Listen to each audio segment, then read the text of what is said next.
morning, ladies and gentlemen. This is Clyde. I am back. I want to speak this morning a little bit about, and I won't be long about sharing my thoughts in regards to Deion Sanders, his son, the draft going fifth round versus going first, being predicted to be number one draft uh, prior to for the last couple of years in terms of his college career versus where he's at now. As though, and the media speaking as though based on character, in terms of his character, that this may have had something to do with that as well, not ability. Because, we are all going to be questioned in terms of our ability until we show them that we can. I think he's done that through his daddy's coaching and support as well.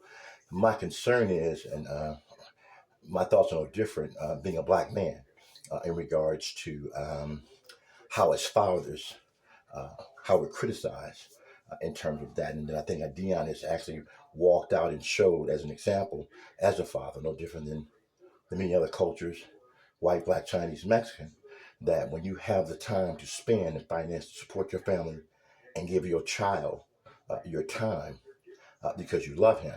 Too many of us have spent too much time working, trying to support our families, not being able to support our families and our sons or our children, what we had time to be trying to make it. Seeing Dion do what he does and has done in terms of his own career, I take offense a little bit to the reason why he did not go first round. And I'm not supporting him because he's black. I'm looking at him in terms of his background, his history that we share in terms of being a black man and being a father.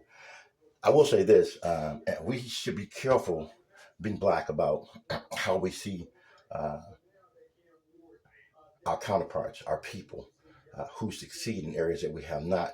And I think a lot of times, if you know anything about character and people, when you're running and you're making it and you're being successful in your own personal life, a lot of times they are overly critical about our confidence.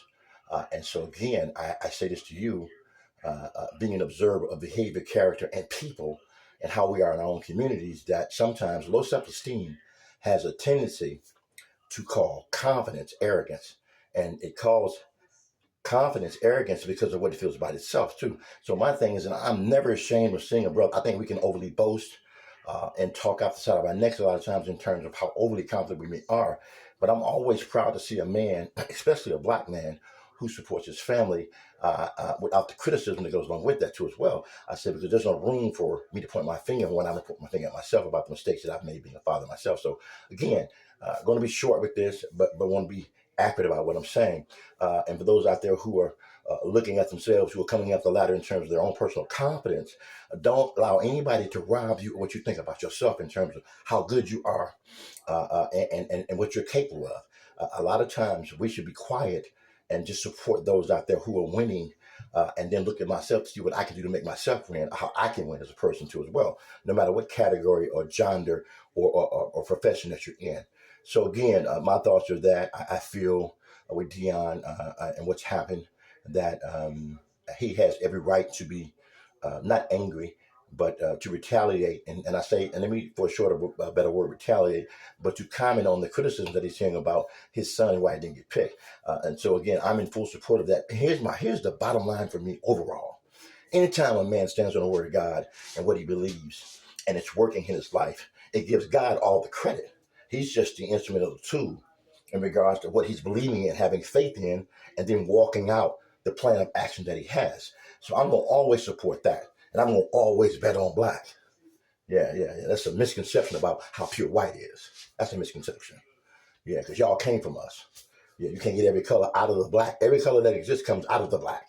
So again, with that being said, again, my name is Clyde Sedgwick. I've been off track for a minute, but I'm back. And I will say this to you. Y'all have a blessed day. It is Sunday morning. I wish all of you well. But let's think about who's saying what and what we believe about ourselves. Have a blessed day.